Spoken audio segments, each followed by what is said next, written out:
تو میری سند میں اپنے ہاتھوں سے اس نے لکھا ہے، میرے ساتھ اب بھی محفوظ ہے، وہ بڑے والا سند ہے، مسلح والا بڑے والا، اس میں لکھا ہے قادر علی التدریس بالفعل، مولانا عبدالحق صاحب نے لکھا ہے۔ ویسے میں طالب علم کے زمانے میں بھی یہ کافیہ یہ وغیرہ کتب پڑھاتا تھا، تو بات یہ ہے کہ میں نے ان کی خدمت کی ہے۔ ان نے فرمایا کہ میں جب دارالعلوم دیوبند گیا تو وہاں داخلہ کے اوقات ختم ہوئے تھے، اسباق تو شروع نہیں ہوئے تھے اور بعض پیریڈ شروع بھی ہوئے تھے، تو مجھے انہوں نے کہا کہ ہم آپ کو داخلہ دیں گے، آپ پشاور سے آئے ہیں، یہ تو ایک ملک تھا نا پاکستان اور انڈیا،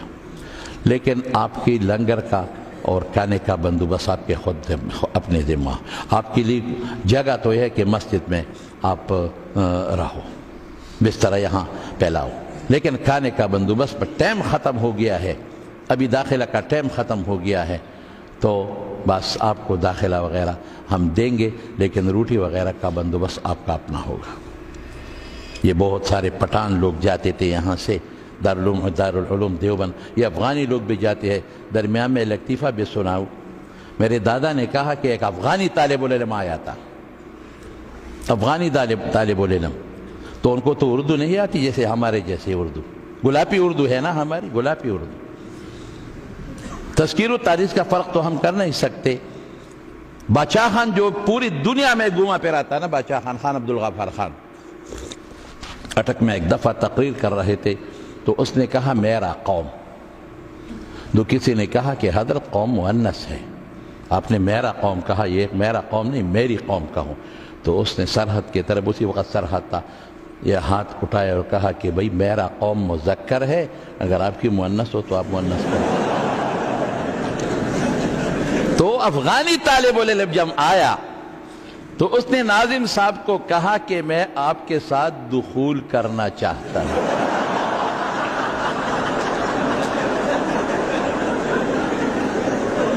داخلہ لینا چاہتا ہوں کہ بجائے یہ لفظ کہا، وہ تو پٹھانی تھے، افغان تھے نا۔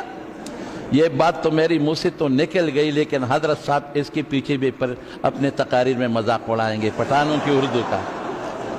کچھ ایسی بات نکل گئی کہ میں ابھی اس پر بھی پشیمان ہوں کہ حضرت کے سامنے یہ کہہ دیا۔ تو اس نے کہا ناظم صاحب نے کہ بھائی میں تو پتلا آدمی ہوں نا،